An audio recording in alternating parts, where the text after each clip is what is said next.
Good morning guys, in front of me is REALME GT2 and let me show you how to add photo to contact on this phone. First of all, you need to open your phone dialer, then mark the contact that you wish to personalize and tap on Edit.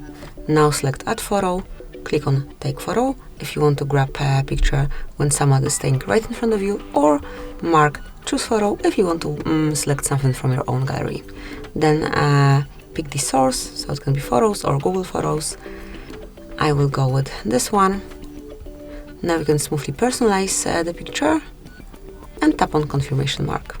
Click on Save then, and that's it. As you can see, from now on this picture is assigned to your contact, so anytime this number is calling you, you can see this profile picture at first.